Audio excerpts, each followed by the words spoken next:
Bom, pessoal, hoje nós vamos estudar a flexão dos substantivos. Os substantivos flexionam-se em gênero, podendo estar no feminino ou masculino. Aí, de acordo com o gênero, elas podem ser classificadas em biformes, que é quando o substantivo apresenta duas formas, uma para o feminino e a outra para o masculino. Ou elas podem ser uniformes, não é? Quando os substantivos são uniformes, quando eles apresentam apenas uma única forma para o masculino e para o feminino. Classificam-se também em número, podendo estar no singular ou no plural. Quando que o substantivo vai estar no singular? Quando ele designar uma única coisa, uma única pessoa ou um único grupo. Quando que o substantivo está no plural? Quando ele designar várias coisas, grupos de pessoas, grupos de coisas. E flexiona-se também em grau. Quais são os graus do substantivo? Aumentativo e diminutivo, que nós vamos estudar também detalhadamente. Bom, meninos, voltando aqui para o gênero dos substantivos. Nós vimos que o substantivo, ele pode estar no feminino ou masculino, e ele apresenta dois tipos, que é substantivos biformes ou uniformes. Então, vamos lá. O substantivo ele é biforme, bi vem de dois. Bi vem de dois, não é? Quando ele apresentar duas formas, uma para o masculino e outra para o feminino. Por exemplo, professor, professora, amigo, amiga. Você observa que houve uma diferença. No caso de professora, acrescentou o quê? A terminação A, que indica essa desinência de gênero. Amigo, amiga, ele trocou a desinência O pela desinência A, que indica o gênero feminino.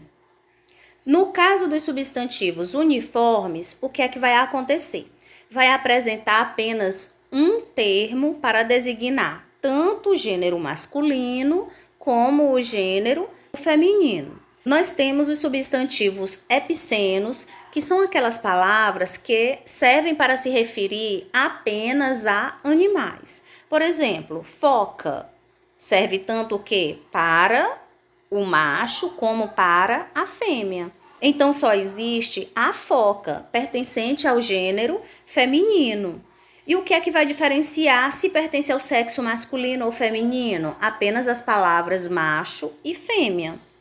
Já com relação ao substantivo sobrecomum, ele apresenta também um único gênero, mas ele se refere às pessoas. Por exemplo, criança, eu só vou dizer a criança, eu não digo criança. A criança pertence ao gênero feminino, mas ele designa tanto o sexo masculino quanto o sexo feminino.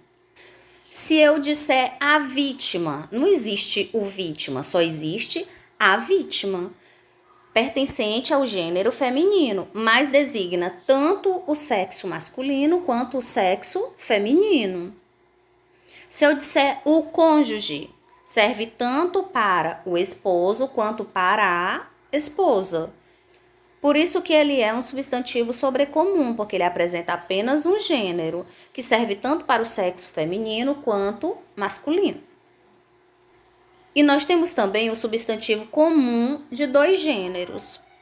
Por que é substantivo comum de dois gêneros? Porque ele apresenta apenas uma palavra, que serve para o substantivo feminino e para o masculino, mas ele vai ter um artigo ou um outro determinante que vai fazer essa diferença entre o gênero masculino e feminino.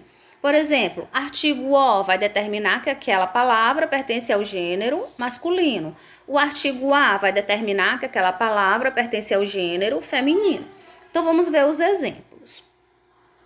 O artista, você observa que nós temos o artigo O para o gênero masculino. A artista para o gênero feminino. O que é que nós podemos observar? Que o substantivo permanece o mesmo. O que vai mudar é o determinante, vai ser o artigo, vai ser o pronome demonstrativo que tiver, não é, acompanhando. Por exemplo, estudante. O estudante, a estudante. O que vai diferenciar vai ser o artigo, o determinante. O dentista também serve tanto para o masculino quanto para o feminino. O que vai diferenciar é o artigo. O dentista, a dentista. É interessante nós fazermos uma observação. Existem substantivos chamados de gênero duvidoso ou incerto. Porque, gente, são aqueles utilizados para os dois gêneros sem alteração de significado. Por exemplo, o personagem ou a personagem. Será que eu digo o personagem para o sexo masculino e a personagem para o sexo feminino?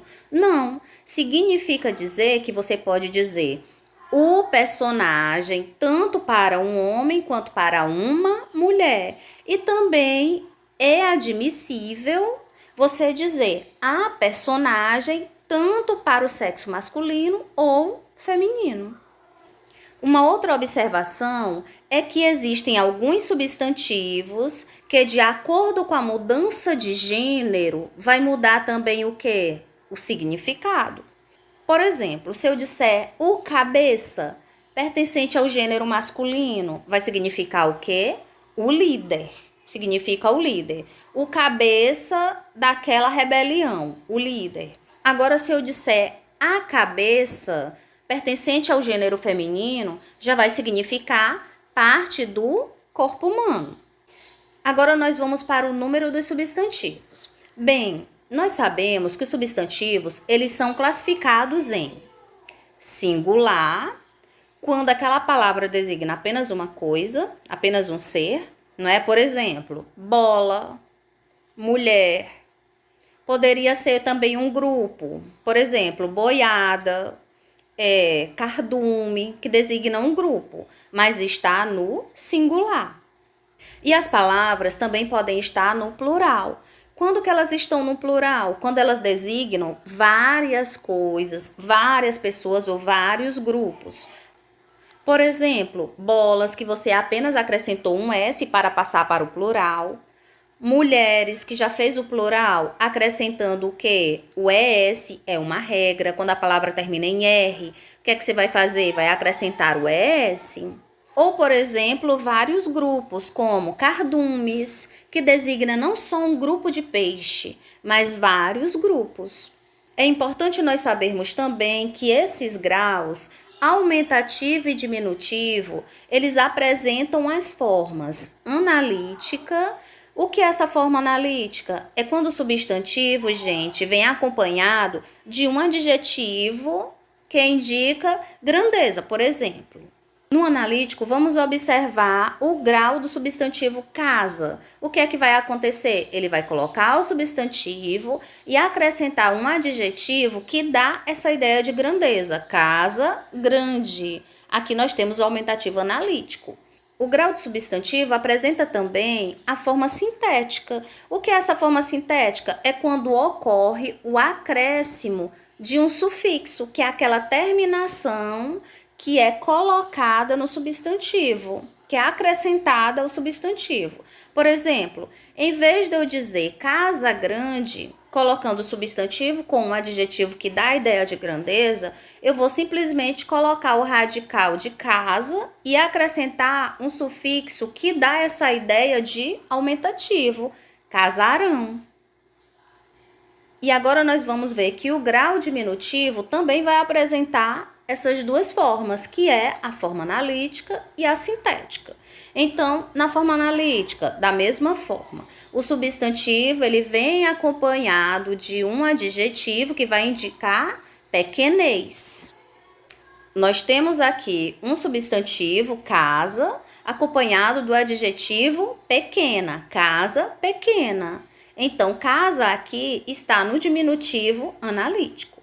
Agora eu quero passar esse diminutivo analítico para o diminutivo sintético. o que é que vai acontecer? Eu vou pegar o radical de casa e vou acrescentar um sufixo que dê essa ideia de diminuição. Então, nós vamos ter casinha. Bom, pessoal, estamos finalizando o nosso vídeo e se vocês gostaram, não se esqueçam de deixar o seu like e de se inscrever no nosso canal. E se tiverem alguma dúvida, deixem nos comentários para nos próximos vídeos nós podermos falar sobre o tema. Um abraço e até mais!